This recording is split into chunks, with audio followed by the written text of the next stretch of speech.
तेजस्विनावधीतमस्तु मा विद्विषावहै।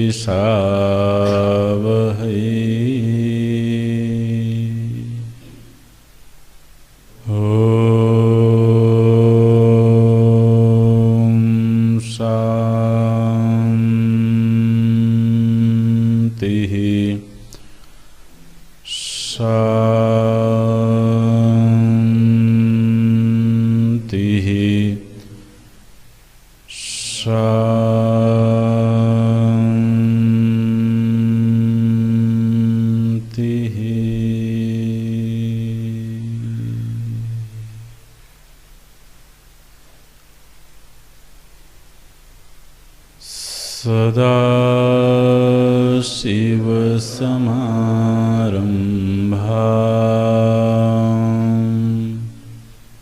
शङ्कराचार्यमध्यमाम्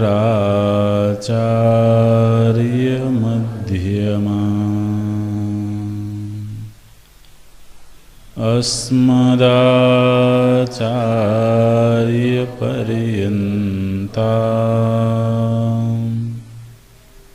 वन्दे गुरुपरम्परा।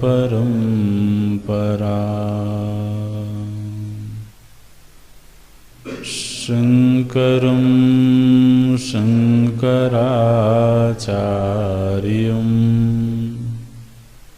केशवं बादरायणम्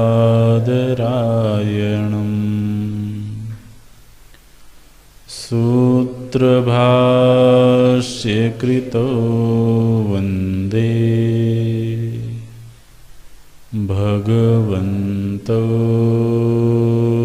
पुनः पुनः। भगवन्तो पुनः पुनः। अखण्डं सच्चिदानन्दम् अवाङ्मनसगोचरम् आत्मानम् अखिलाधारम् आश्रये भीष्टसिद्धये। अर्थतोऽप्यद्वयानन्दान् अतीतद्वैतभानतः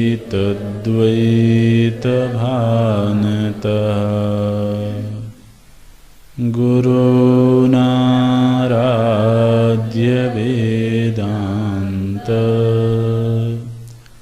सारं वक्षे यथामति। सारं वक्षे यथा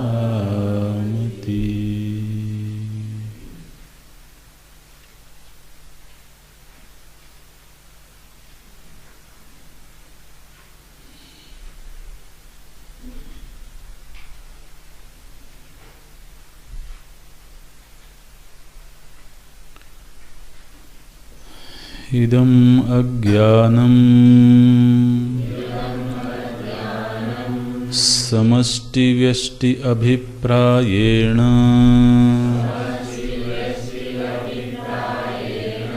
एकम् अनेकम् इति च व्यवह्रियते।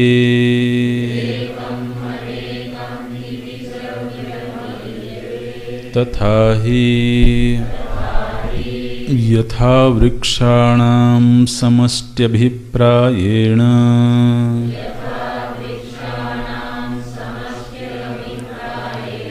वनम् इति एकत्वव्यपदेशः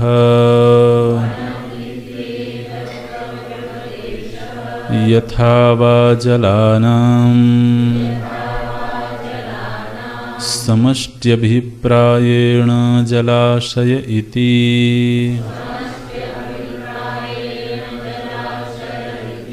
तथा नानात्वेन प्रतिभासमानानां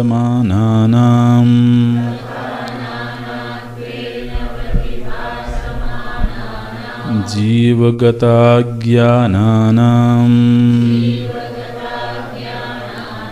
समष्टि अभिप्रायेण तदेकत्वव्यपदेशः अजामेकामित्यादि श्रुतेः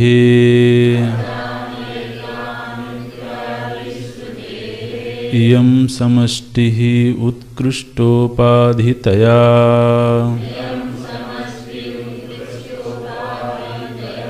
विशुद्धसत्त्वप्रधाना एतद् उपहितं चैतन्यम् सर्वज्ञत्व सर्वेश्वरत्व सर्वनियन्त्रित्वादिगुणकम् अव्यक्तम् अन्तर्यामी जगत्कारणम् ईश्वर इति च व्यपदिश्यते।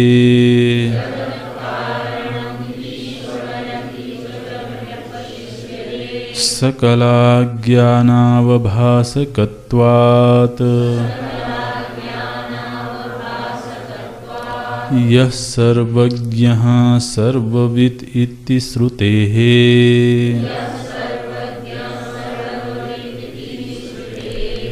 ईश्वरस्य इयं समष्टिः अखिलकारणत्वात् कारणशरीरम्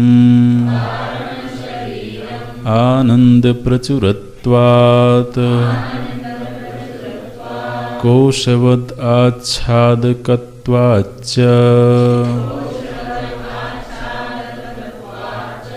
आनन्दमयकोशः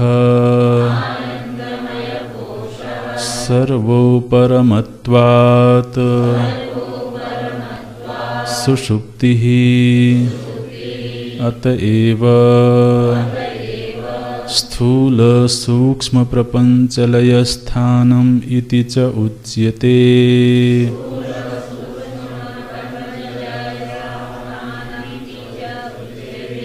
स्थूल सूक्ष्म प्रपंचलयस्थानमिति चोच्यते।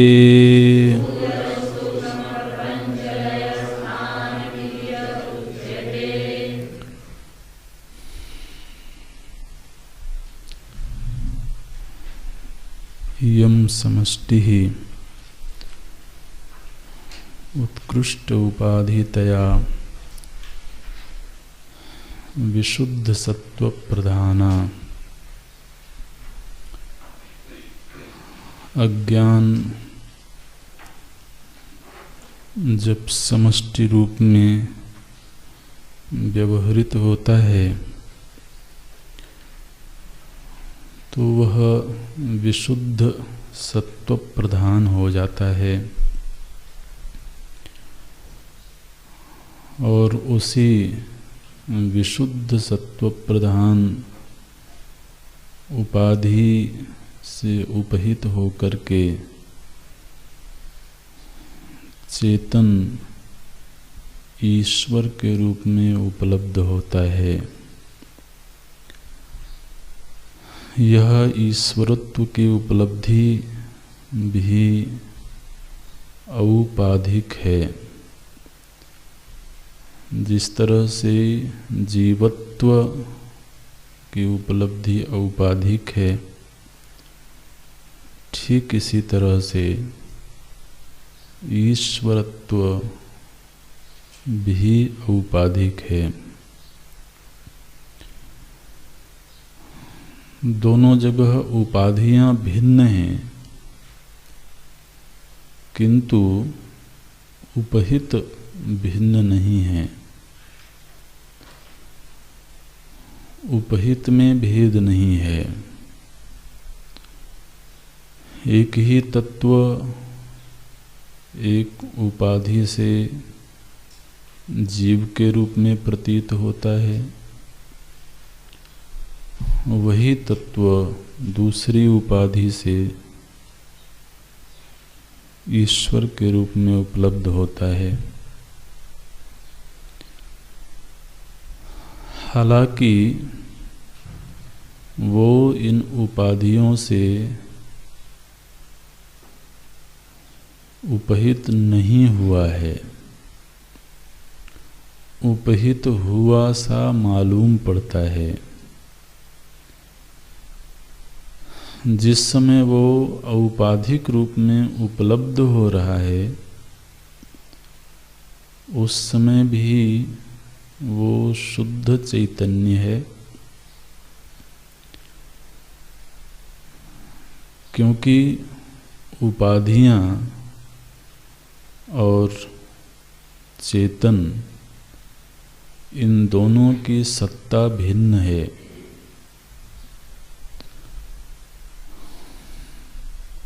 उपाधियां प्रतीत हो रही हैं, स्वतः सत्ता शून्य है। तत्व सत है, चित है।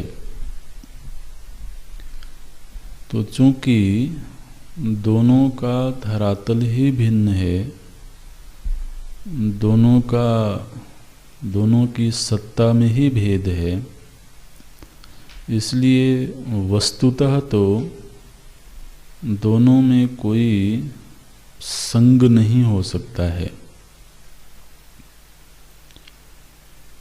जिस तरह से मृग मरीचिका में दिखने वाला जल रेगिस्तान को कभी भी गीला नहीं कर सकता,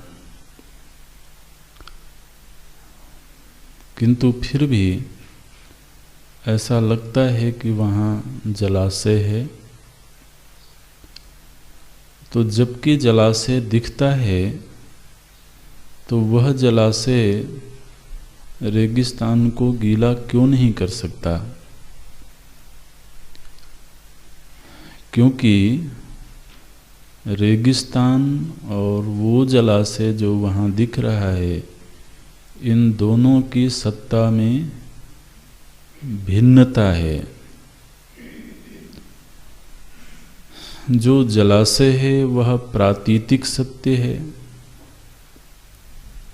जबकि रेगिस्तान व्यावहारिक सत्य है। तो चूंकि सत्ता में भेद है, इसलिए उनका आपस में संग नहीं हो सकता है। संग होने के लिए दोनों का समसत्ताक होना जरूरी है। एक बड़ा प्यारा शब्द है हिंदी का, समसत्ताक। लखी साधक बाधकता तिसकी, बोले कि साधकता और बाधकता वहाँ होती है आपस में समसत्ता जिसकी। जो समसत्ताक होते हैं, एक ही धरातल के होते हैं, उन्हीं में आपस में संग होता है। तो सर्प, रज्जु में प्रतीयमान सर्प और रज्जु, इन दोनों में कोई संग नहीं हो सकता, क्योंकि सर्प वहाँ प्रातीतिक सत्य है और रज्जु व्यावहारिक सत्य है। इसी तरह से जितनी भी उपाधियां हैं, चाहे वो निकृष्ट उपाधि हो या उत्कृष्ट उपाधि हो, ये उपाधियां प्रतीत हो रही हैं, जबकि जिसको हम उपहित कह रहे हैं वह चैतन्य पारमार्थिक सत्य है। उपाधियों को आप व्यावहारिक सत्य भी कह सकते हैं, लेकिन दोनों में सत्ता भेद है, इसलिए वस्तुतः तो दोनों में संग हो नहीं सकता है।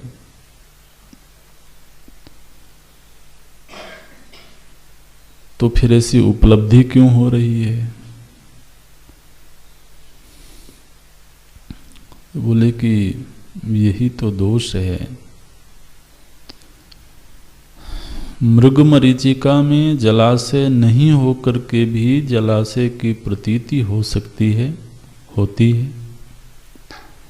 इसी तरह से वह चेतन कभी भी जीव बन नहीं सकता, बावजूद इसके उसमें जीवत्व की प्रतीति हो रही है।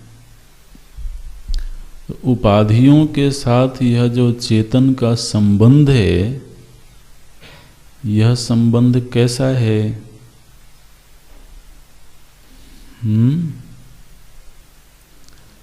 भ्रांतिजन्यम। चेतन के साथ इन उपाधियों का, अंतःकरण आदि उपाधियों का संबंध कैसा है? भ्रांतिजन्यम। ने वस्तुतः वहाँ संबंध है नहीं, एक भ्रांति हो रही है कि संबंध है। भ्रांतिजन्य संबंध का अर्थ मैंने संबंध वहाँ हुआ नहीं है। ये प्रसंग तो आ चुका है, कितना ग्रहण हुआ ये कहना मुश्किल है, लेकिन भ्रांति कहने का अर्थ ही यह है कि वहाँ वस्तुतः संबंध नहीं हुआ है, किंतु संबंध होने का भ्रम हो गया है। और इस भ्रम का निवारण कैसे होगा? ज्ञान से। तो इसी तरह से ये जो उपाधियां हैं, इन उपाधियों के चश्मे से जब हम उस चेतन को देखते हैं, जैसे कि हम यदि अभी अलग अलग रंग के चश्मे लगा लें तो आप अलग अलग रंगों में दिखोगे। आप तो बिल्कुल स्वच्छ श्वेत धवल वस्त्रधारी हो, लेकिन अगर हम नीला चश्मा लगा लें तो महाराज वो सारे के सारे नीले दिखेंगे। लगेगा एक ही दिन में रंग कैसे बदल लिया लोगों ने।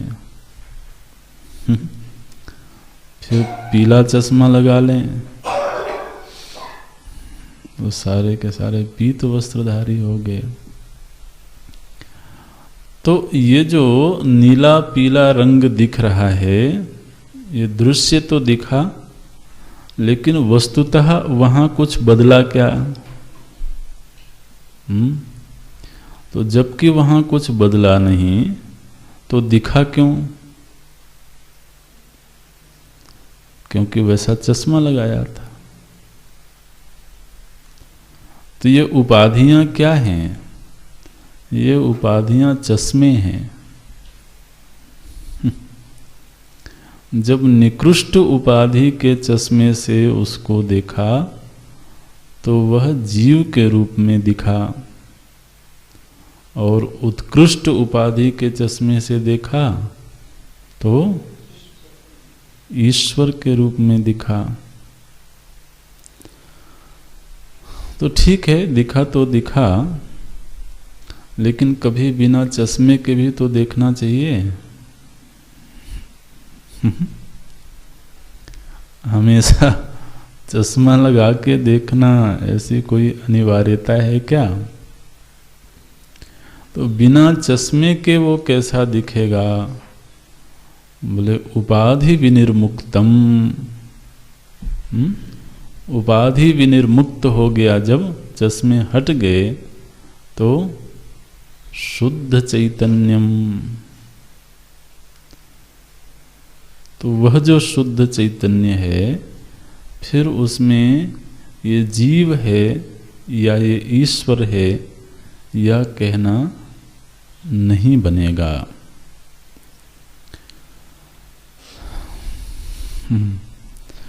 उत्कृष्ट उपाधि के चश्मे से जब उनको देखें तो कैसा दिखते हैं?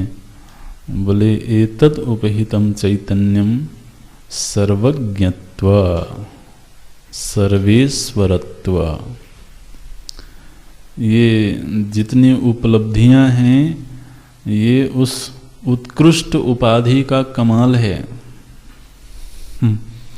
जो विशुद्ध सत्व प्रधाना उपाधि है उसका कमाल है महाराज, कि वो जो अधिष्ठान चेतन है वो अब सर्वज्ञ के रूप में उपलब्ध हो रहे हैं। वो सर्वज्ञता पर हम लोग पिछली कक्षा में चर्चा कर रहे थे। ये जितनी औपाधिक उपलब्धियां हैं, आप समझना धीरे धीरे भगवत कृपा से समझ में आए, इनको समझना बहुत कठिन है। औपाधिक उपलब्धि को समझना बहुत कठिन है। इसलिए गोस्वामी जी ने ये पंक्ति लिखी, बड़ी प्यारी पंक्ति है। बोले निर्गुण रूप सुलभ अति। निर्गुण रूप सुलभ अति, सगुण जान नहीं कोई। सगुण को जानना बहुत कठिन है। हमारी समझ उल्टी है। हमको लगता है कि सगुण को जानना बड़ा आसान है, लेकिन ऐसा है नहीं। एक सर्वज्ञता रूपी लक्षण के आधार पर ही हम उस परमात्मा को अपने चित्त में लाने का प्रयत्न करें, बहुत कठिन है। उसकी सर्वज्ञता कैसी है? वो एक ही काल में समूची सृष्टि को देख रहा है, ये काल भेद होकर के देख रहा है। उन्हें हम अपनी उपमा बनाएं तो हमें तो जो भी ज्ञान प्राप्त होता है वह ज्ञान महाराज प्रमाण व्यापार के अनंतर प्राप्त होता है। माने रूप का ज्ञान तब हुआ जब हमने नेत्र प्रमाण का प्रयोग किया। तो नेत्र प्रमाण का प्रयोग करके अंतःकरण के सहारे हमने रूप का ज्ञान प्राप्त किया, और वह ज्ञान एक काल में एक ही हो सकता है। तो हमारे ज्ञान प्राप्त करने की प्रक्रिया तो ऐसी है, और चूंकि हम इसी तरीके से ज्ञान प्राप्त कर सकते हैं, इसलिए हम हमेशा ही अल्पज्ञ रहेंगे। क्यों? क्योंकि प्रमाण व्यापार की सीमाएं हैं, नेत्र व्यापार की सीमाएं हैं। नेत्र मानो कि कमजोर हो गया, शिथिल हो गया, तो रूपक ज्ञान तो फिर शिथिल हो गया। तो उम्र के साथ में कर्ण इंद्रिय यदि कमजोर हो गई तो शब्द ज्ञान फिर उस तरह का नहीं होता है। तो हमारी आपकी तो ये मजबूरी है कि हम और किसी भी तरीके से ज्ञान प्राप्त ही नहीं कर सकते हैं प्रमाण व्यापार के अलावा। इंद्रिय व्यापार हो, मन का व्यापार हो तो ज्ञान होवे। अब मन हमेशा ही जागृत स्थिति में होवे ऐसा जरूरी नहीं है। मन स्वप्नावस्था में भी जाता है, सुसुप्ति में भी जाता है। तो जैसे ही अवस्था बदली ज्ञान तो फिर बाधित हो गया, अवरुद्ध हो गया।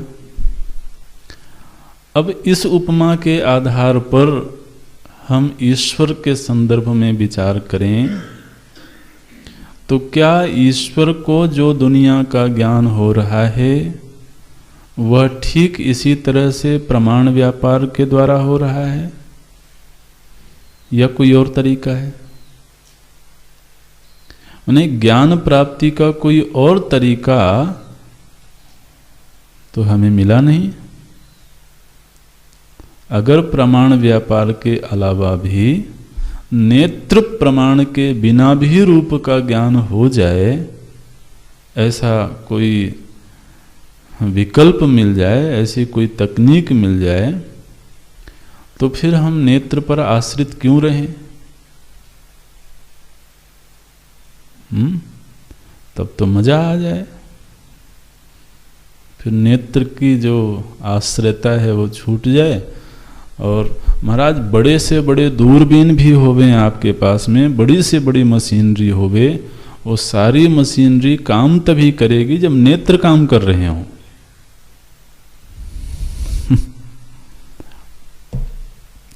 तो कोई कहे कि 1000 किलोमीटर, लाख किलोमीटर दूर की चीज हम देख सकते हैं, ठीक है देख सकते हैं, लेकिन नेत्र के बिना। तो अब आप बताओ कि वो जो ईश्वर है उसको सारी दुनिया का ज्ञान हो रहा है, तो ज्ञान का वो कौन सा तरीका है? क्या बिना नेत्र के वो रूप को देखते हैं? क्या बिना कर्ण के वो अपनी आपकी प्रार्थनाओं को सुनते हैं?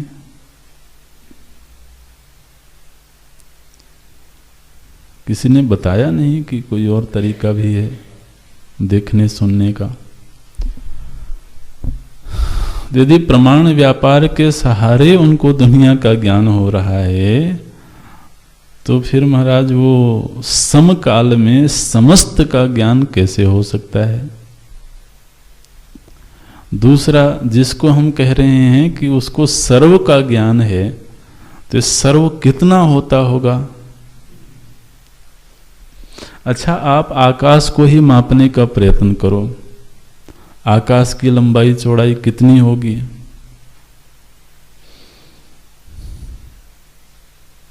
कितने प्रकाश वर्ष दूर तक ये आकाश होगा? प्रकाश वर्ष समझते हैं ना?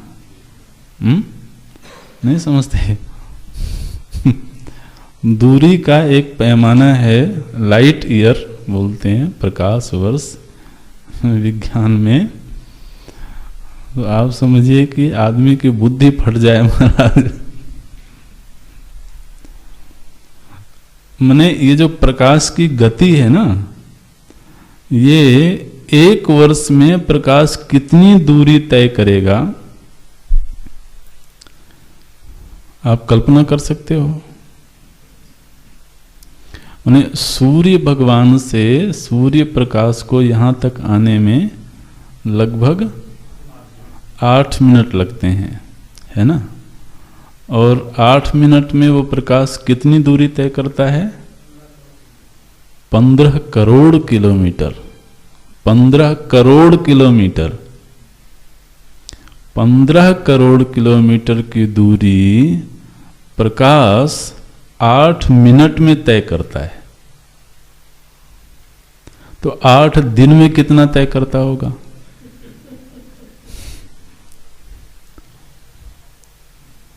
और 8 महीने में कितनी तय करता होगा? और एक वर्ष में कितनी तय करता होगा?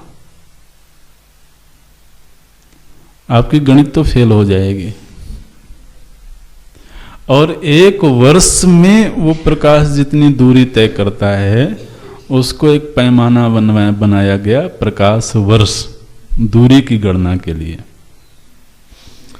और वैज्ञानिकों ने कहा कि वह ग्रह यहां से इतने प्रकाश वर्ष दूर है, फिर वह ग्रह इतने प्रकाश वर्ष दूर है, माने अरब 10 अरब खरब 10 खरब पद्म 10 पद्म, जितना भी आप करना चाहो कर लो। तो इतनी दूर दूर तो ग्रह हैं, और वो ग्रह कहाँ हैं? आकाश में। तो ये आकाश कितना लंबा चौड़ा होगा। और फिर शास्त्रों ने कहा कि इस तरह के अनेक ब्रह्मांड हैं। हम पढ़ते हैं ना, अखिल कोटि ब्रह्मांड नायक। हमारे प्रभु कैसे हैं? बोले अखिल कोटि ब्रह्मांड नायक। हाँ, इतने बड़े ब्रह्मांड को वो जानते हैं, तब तो सर्वज्ञता सिद्ध होगी ना। कहां बैठ के देखते हैं?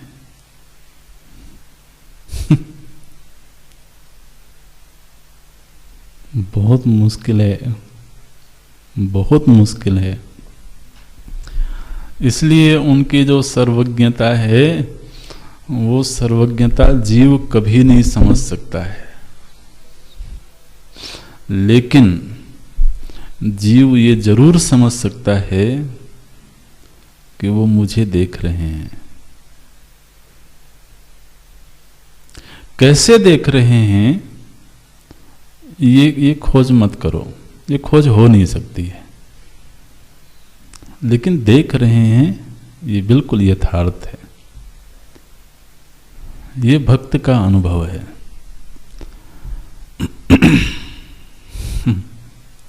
लोग कहते हैं तुझे देते नहीं देखा, मगर झोली भरी देखी है। तुझे देते नहीं देखा, वो दिख नहीं सकता है। लेकिन ये एक सच्चाई है, ये अनुभूति है कि जो हमने मांगा है वो पूरा हुआ है। और ये तो उनकी महानता है। जब कोई दे और एहसान जतावे तो बहुत मुश्किल है। वो देते हैं, देखते हैं, कैसे देते हैं, कैसे देखते हैं, ये कभी नहीं खोज सकते हैं। लोगों ने प्रयत्न किया है, खोजने का प्रयत्न किया है, लेकिन महाराज इतनी छोटी सी बुद्धि है आदमी की। और ऐसी स्थिति है, तो सर्वज्ञता तो सिद्ध होती है विशुद्ध सत्व प्रधाना उपाधि से। फिर बोलते हैं सर्वेश्वरत्व। उनका वो सर्वेश्वर हैं। सर्वेश्वर है माने क्या? बोले सभी के ईश्वर हैं। सभी के ईश्वर है माने क्या? बोले सर्वेश्वर हैं।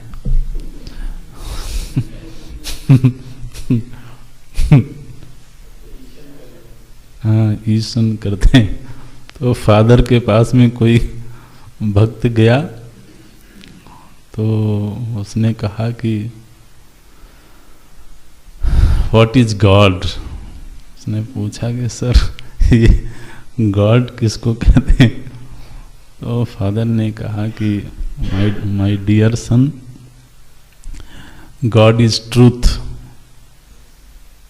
Okay, God is truth. Then father, what is truth? तो फादर ने कहा, my dear son, truth is God.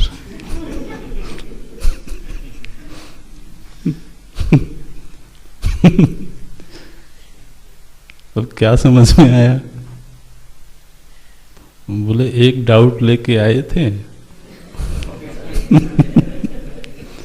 और 2 डाउट लेके जाएंगे। तो जब हम कहते हैं उसको कि वो ईश्वर है, ईश्वर है माने क्या? आपने कहा कि शासन करता है। किस तरह से शासन करता है? उसकी कोई मिनिस्ट्री है क्या? कोई पार्लियामेंट बनी है क्या? वहाँ कोई मिनिस्टर रहते हैं, कोई विभाग बटे हुए हैं, कोई संविधान बना हुआ है, कोई संविधान की पुस्तक बनी हुई है। ये किस तरह से शासन करता है? तो देखिए, जब हम परमात्मा को ईश्वर कहते हैं तो ईश्वर क्यों कहते हैं? मनुष्य जाति ने परमात्मा को एक संबोधन दिया, ईश्वर। क्यों दिया? क्या उन्होंने आकर के कहा था कि तुम मुझको ईश्वर कहो? क्यों दिया? जब कोई व्यक्ति अपने राग द्वेष से विनिर्मुक्त होकर के, अपनी कमजोरियों से बाहर निकल करके इस दुनिया को देखता है, तो क्या देखता है कि यह पूरी सृष्टि एक नियम के तहत चल रही है। पूरी सृष्टि का जो संचालन है उसके पीछे एक कोऑर्डिनेशन दिखाई देता है, एक नियम दिखाई देता है, एक नियत प्रवृत्ति दिखाई देती है इस सृष्टि में। सृष्टि के कण कण में एक नियम दिखता है। एक बीज से वही वृक्ष पैदा होगा, कुछ और पैदा नहीं हो सकता है। समय के साथ में बारिश होती है, समय के साथ में ऋतुएं बदलती हैं।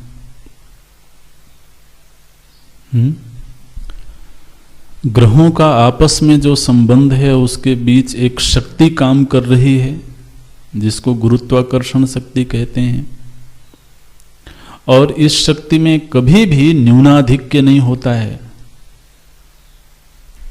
माने पृथ्वी और चंद्रमा के बीच में जो एक खिंचाव है, जो एक शक्ति काम कर रही है, जिसकी वजह से ये ग्रह एक दूसरे के साथ एक निश्चित दूरी में, माने दूरी कम हो जाए तो व्यवस्था बिगड़ जाएगी, दूरी बढ़ जाए तो व्यवस्था बिगड़ जाएगी। आखिर जो पृथ्वी है, ये पृथ्वी किसी खंभे के ऊपर खड़ी है क्या? ये चंद्रदेव के ऊपर एक खंभा लगाया हुआ है। ये तो सारे के सारे आप आसमान में तैर रहे हैं, लेकिन इनके बीच में एक कोऑर्डिनेशन है, एक शक्ति है। ग्रह उपग्रह सब अपने अपने कक्ष में, अपने अपने स्थान पर क्रियाशील हैं, गतिमान हैं। उनके बीच में एक कोऑर्डिनेशन है। इस धरती में भी जितनी घटनाएं घट रही हैं, जल हमेशा नीचे की ओर ही बहेगा, वायु हमेशा गर्म होगी तो ऊपर की ओर ही उठेगी। महाराज, इस पृथ्वी में गुरुत्वाकर्षण शक्ति ना होवे तो हम कब के पृथ्वी से उड़ चुके होते। ये जो हम पृथ्वी में आनंद मंगल से बैठे हुए हैं, ये क्यों बैठे हुए हैं? क्योंकि पृथ्वी माता ने हमारे शरीर को खींच के रखा हुआ है।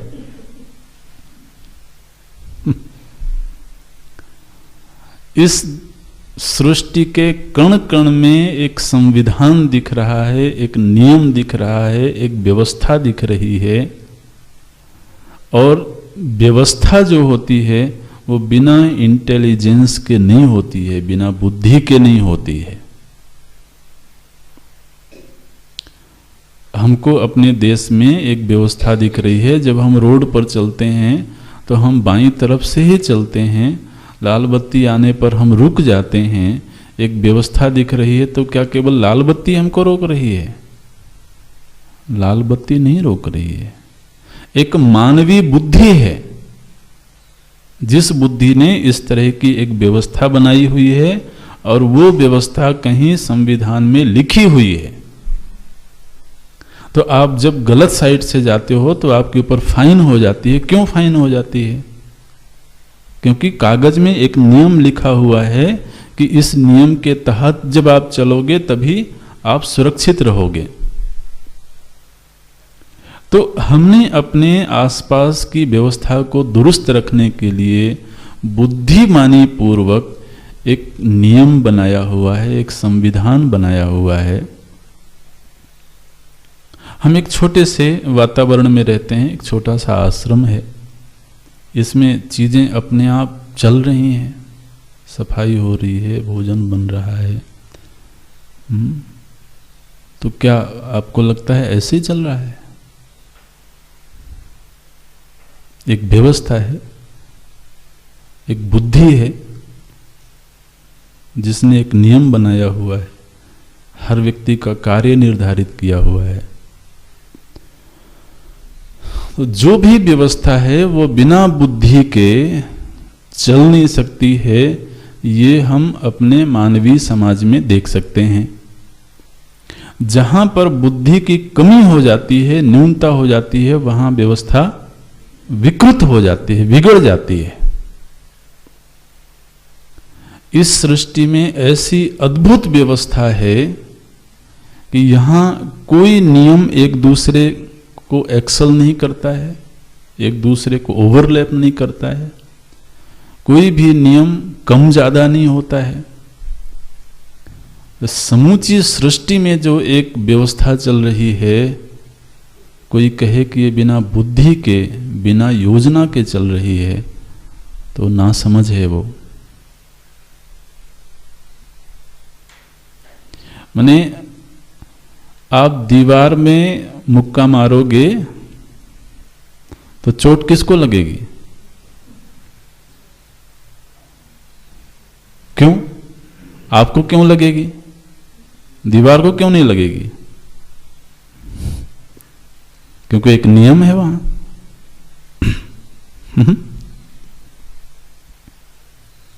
माने वो नियम दिख रहा है, नियम बनाने वाला नहीं दिख रहा है।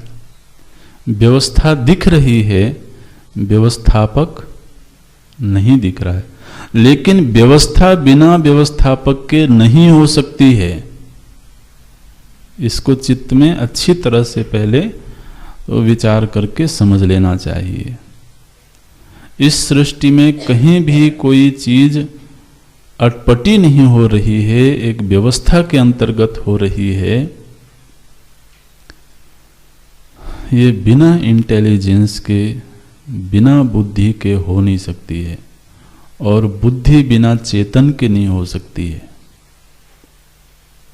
तो जब प्रत्यक्ष में घट रही इस घटना को, जगत के इस नियत प्रवृत्ति को कोई व्यक्ति देखता है, देख करके चमत्कृत होता है, मनुष्य को थोड़ा सा इस सृष्टि ने छूट दे रखी है कि वो कोई भी कर्म किसी भी तरीके से करे। लेकिन मनुष्य के अलावा जितना प्राणी जगत है वो सब एक नियम के तहत प्रवृत्त होता है। हालांकि मनुष्य के पास कर्म की छूट है, लेकिन कर्म के आधार पर जो फल मिलेगा उसमें छूट नहीं है। वो तो फिर कर्म और फल के बीच भी एक नियत प्रवृत्ति है, एक नियत संबंध है। और जगत की इस नियत प्रवृत्ति को देख करके वो अनुमान करता है कि यह प्रवृत्ति जिसके नियमन से चल रही है, वह जो बुद्धि है, वह जो इंटेलिजेंस है, वह जो अलिखित संविधान है, उसका नाम ईश्वर है। तस्य सिद्धे, उसकी सिद्धि में हेतु क्या है? बोले जगतः नियत प्रवृत्ति ही। जगत में जो एक नियत प्रवृत्ति दिख रही है, यह प्रवृत्ति ही इस बात को सिद्ध करती है कि कोई प्रवर्तक होना चाहिए। मैंने इस पर इतना मंथन हुआ है, इतना चिंतन हुआ है। लोग कहते हैं अरे ये नेचुरल है। नेचुरल है माने क्या है? अरे नेचुरल क्या चीज होती है जी? जड़ वस्तुओं का आपस में एक संबंध है, लेकिन उन जड़ वस्तुओं के बीच जो संबंध है, वो संबंध बनाया किसने है? ये जो यूनिवर्सल लॉ हैं, ये इनको बनाया किसने है? कोई भी लॉ अपने आप ही बन गया?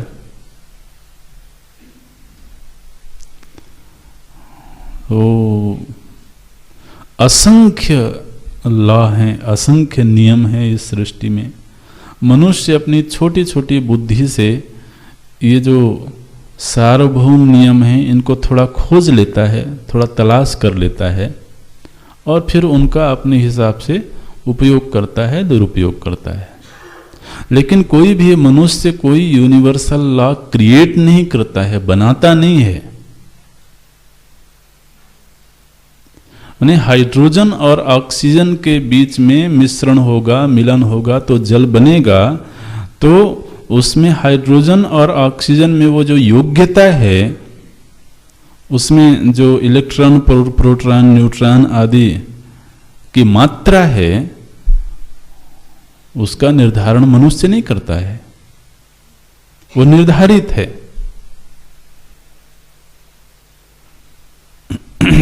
ये जितने भी सार्वभौम सिद्धांत हैं, लॉ हैं, नियम हैं, ये बिना नियामक के ही बने हुए हैं? नहीं। इसको देख करके भक्त चमत्कृत होता है अपने प्रभु की इस लीला को देख करके। वो कहीं डंडा लेके खड़ा नहीं है, लेकिन हर चीज नियम निबद्ध होकर के चल रही है। तो वो उसको ईश्वर के अलावा और क्या कहे? सर्वेश्वरत्व, सभी के ऊपर उसका शासन है। ये सर्वेश्वरत्व शब्द बहुत भारी है, लेकिन धीरे धीरे चिंतन करके समझ में आता है। सर्वज्ञत्व माने वो पहले सभी को जानेगा, तभी सभी के ऊपर शासन करेगा। सर्वज्ञत्व, सर्वेश्वरत्व, सर्वनियंत्रित्व। अभी सर्वेश्वर और सर्वनियंता, ये दो शब्द दे दिए गए एक साथ में। ऐसा लगता है कि दोनों का अर्थ एक ही है, लेकिन थोड़ा अर्थ भेद है उसमें। तो एक तो नियम बनाना और फिर उस नियम को संभाल के रखना, इसको बोलते हैं नियंता। नियंता मतलब जो बने हुए नियम हैं, उस नियम के तहत वो व्यवस्था चलती रहे, तो उस पर भी ध्यान देना होता है। इसलिए ये एक संज्ञा दी गई परमात्मा को, सर्वनियंत्रित्वादि गुणकम। इन गुणों से युक्त मालूम पड़ता है वो। अच्छा, ऐसा जो ईश्वर है, ऐसा जो सर्वज्ञ है, वो कभी इंद्रिय गोचर होता है क्या?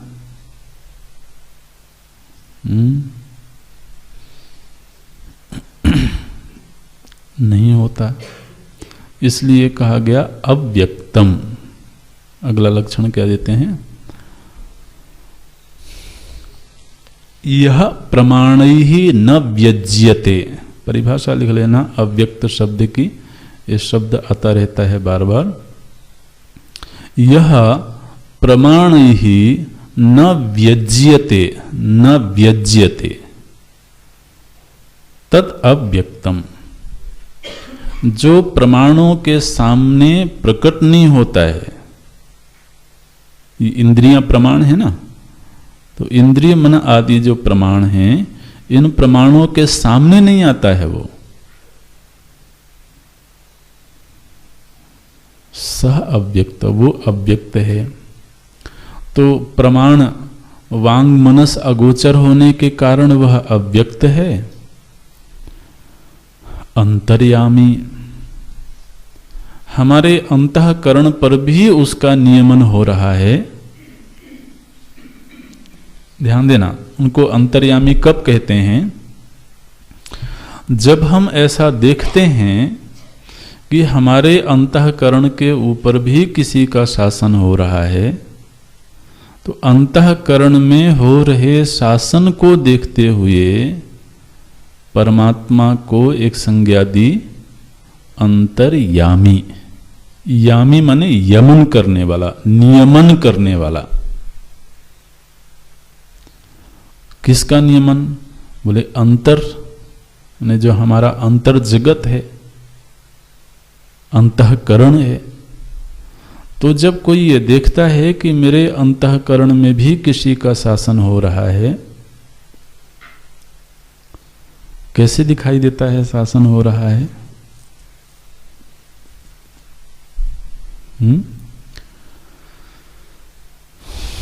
बोले कि जब मैंने कुछ अटपटा व्यवहार किया, किसी का अपमान किया, तो मेरे भीतर कोई है जो धीरे से कह देता है ये तुमने अच्छा नहीं किया। हम नहीं सुने तो अलग बात है, लेकिन भीतर कोई कह तो देता है कि अच्छा नहीं किया तुमने। किसी को डांट दिया, किसी को गाली दे दी, या किसी के विषय में बुरा सोच भी लिया, तब भी वो भीतर कोई होता है जो कह देता है कि ये तुम्हें शोभा नहीं देता है, ये तुम्हें नहीं करना चाहिए था। और किसी की थोड़ी सेवा कर दी, किसी के साथ थोड़ा मधुर व्यवहार कर लिया, तो भीतर से ही कोई है जो कहता है कि वाह बेटा, अच्छा किया। तो सांत्वना देता है, पीठ थपथपाता है।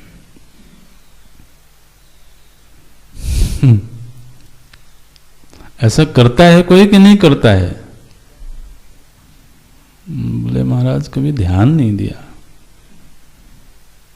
ध्यान नहीं दिया तो वो अंतर्यामी समझ में नहीं आएगा, कभी नहीं समझ में आएगा। वो साधक तो वो है जो ध्यान देता है।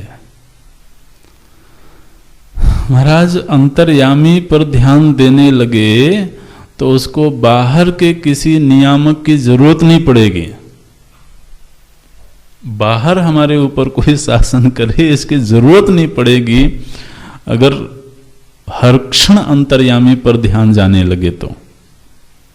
लेकिन हमारी जो बहिर्मुखता है वो इतनी जबरदस्त है कि वो अंदर बैठा हुआ जो शासन कर रहा है उस पर ध्यान नहीं जाता है। अंतःकरण का नियमन होता है, ये वृत्ति आई तो इसके बाद यही वृत्ति आएगी, ये आपने तय किया क्या?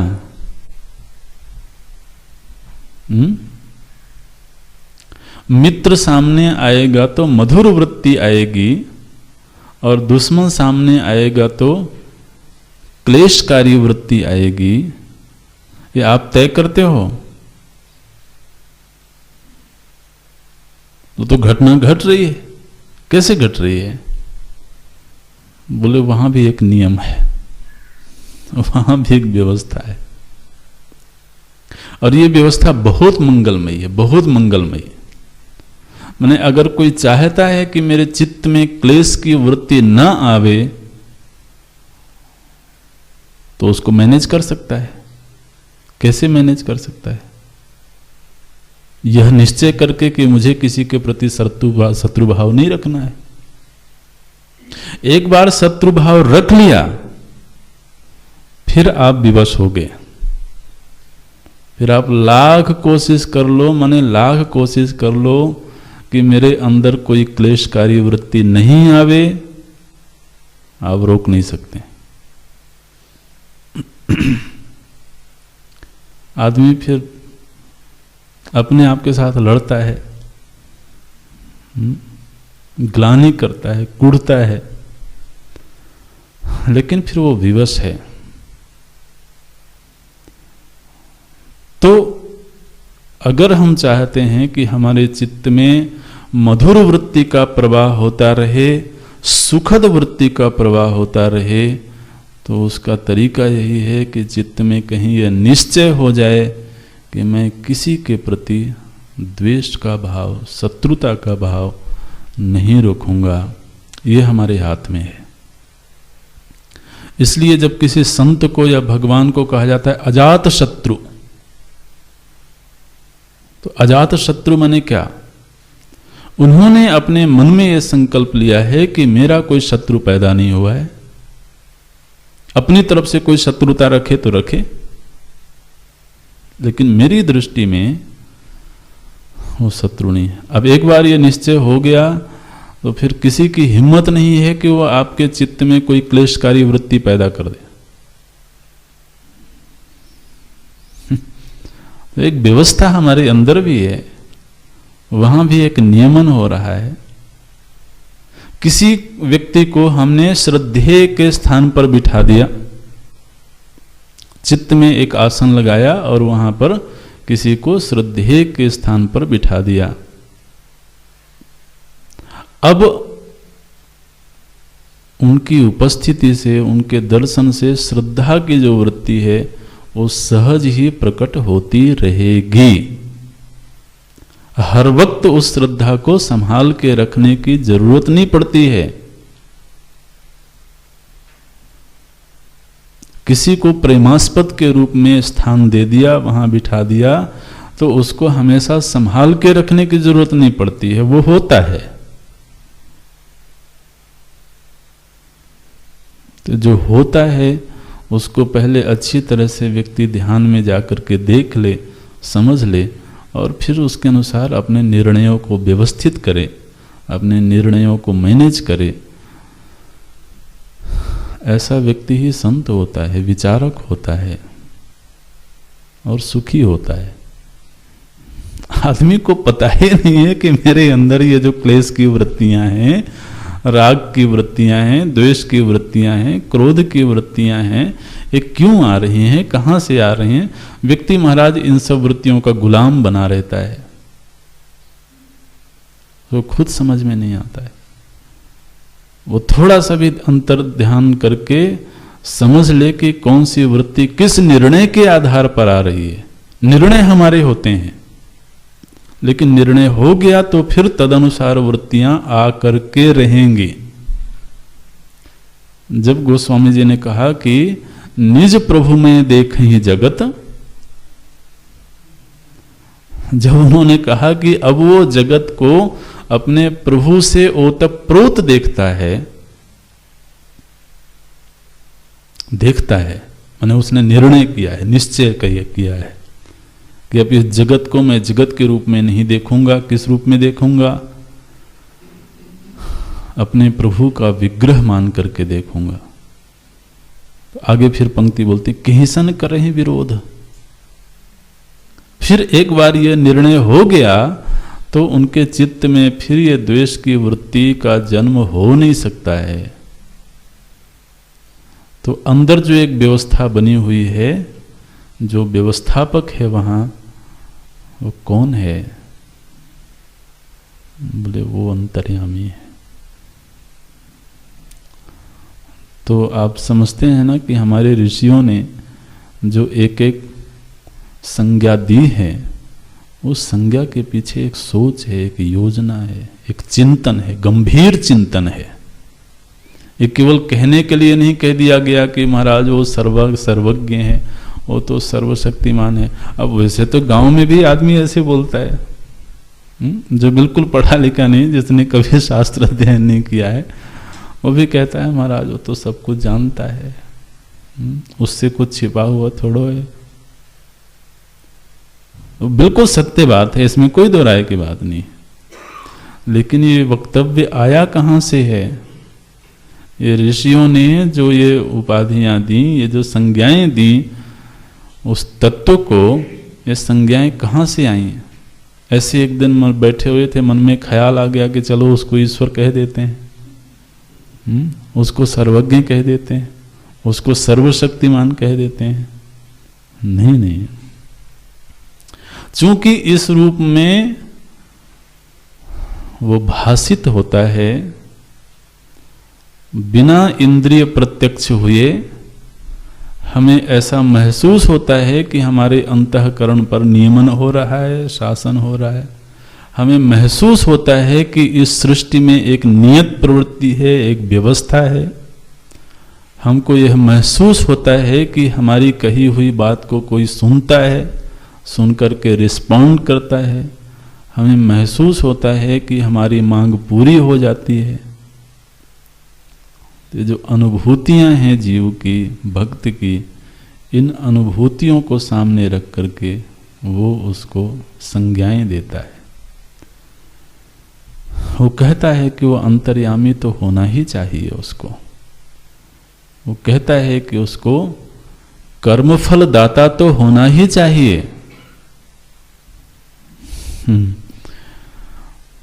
एतत् उपहितम चैतन्यम सर्वज्ञत्व सर्वेश्वरत्व सर्वनियंत्रित्वादि गुणकम अव्यक्तम अंतर्यामी जगत कारणम, जगत के संदर्भ में वो जगत का कारण है। यही सिद्ध होता है, क्योंकि जगत स्वयं जगत का कारण हो नहीं सकता है। इसलिए जगत का जो भी कारण होगा उसको जगत से भिन्न होना चाहिए। जगत कारणम ईश्वरम इति च व्यपदिश्यते, ऐसा उसके विषय में कहा जाता है। यहां पर एक हेतु देते हैं, बोले सकल अज्ञान अवभासकत्वात्, समस्त जीव समुदाय को, समस्त मनुष्यों को अपने अज्ञान के विषय में मालूम है, तो हमारे भीतर जो हमारे अज्ञान को प्रकाशित कर रहा है, जो अज्ञान के होने को प्रकाशित कर रहा है, वो परमात्मा है, वो ईश्वर है। इसलिए हेतु देते हैं सकल अज्ञान अवभासकत्वात्, समस्त अज्ञानों का वह अवभासक है। और फिर श्रुति का उदाहरण देते हैं, ये मुंडकोपनिषद की श्रुति है, यह सर्वज्ञ सर्ववित्। उपनिषद में एक ही जगह पर दो संबोधन आए, सर्वज्ञ सर्ववित्। तो ऐसा लगता है कि शायद दोनों शब्दों का अर्थ एक ही होगा। सर्वज्ञ मतलब सब कुछ जानने वाला, और सर्ववित् उसका भी अर्थ वही है, सब कुछ जानने वाला। लेकिन यहां पर सर्वज्ञ का अर्थ है, वैसे जब वो प्रसंग आएगा तब भी विस्तार से वहां पर हम लोग पढ़ेंगे, लेकिन अभी चूंकि उदाहरण दिया गया है तो इसको समझना है। जब हम उसको दृष्टा के रूप में देखते हैं, जब हम कहते हैं कि वह दृष्टा है, तो हमने उसको दृष्टा कब कहा?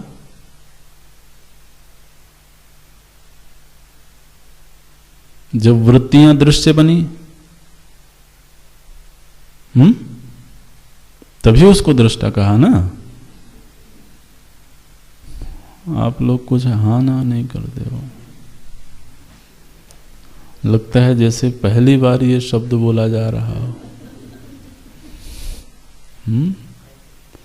ये चेहरे जब बिल्कुल ब्लैंक रहते हैं ना, तो हमको संदेह होता है कि पता नहीं पहले कभी पढ़ा है कि नहीं पढ़ा है।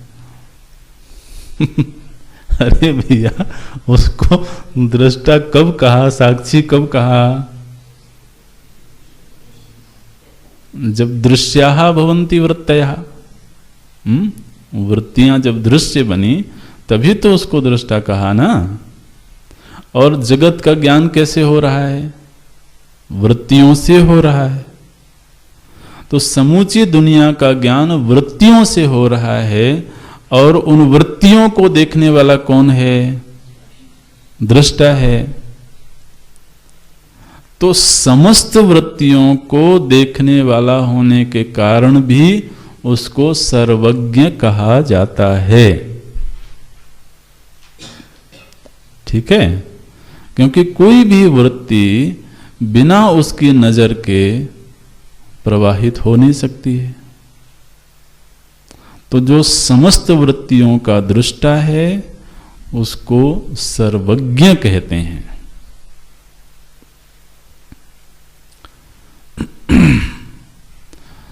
और हमने पूर्व की कक्षा में चर्चा करी थी कि ज्ञान हमारे अंदर दो प्रकार से होते हैं। एक ज्ञान विशेष होता है और एक ज्ञान सामान्य होता है।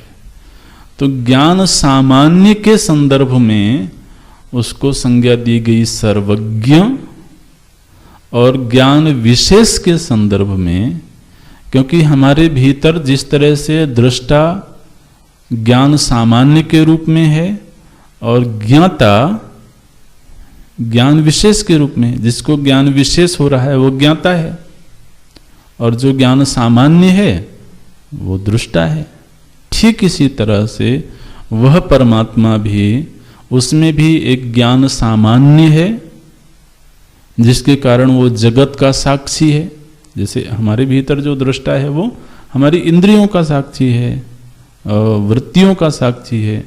इसी तरह से साक्षी के रूप में वो समूचे जगत को देखता है, और उसको प्रत्येक वस्तु का पृथक पृथक भी ज्ञान है। तो इस नाते से भी वह सर्ववित् है। तो ये जो सर्ववित् शब्द है ये ज्ञान विशेष के संदर्भ में है, और जो सर्वज्ञता है यह ज्ञान सामान्य के संदर्भ में है। तो ज्ञान सामान्य की दृष्टि से भी वो सब कुछ जानता है, और ज्ञान विशेष की दृष्टि से भी वह सब कुछ जानता है।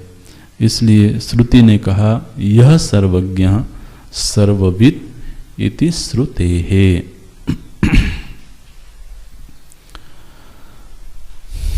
यहीं तक रखते हैं अभी। ओम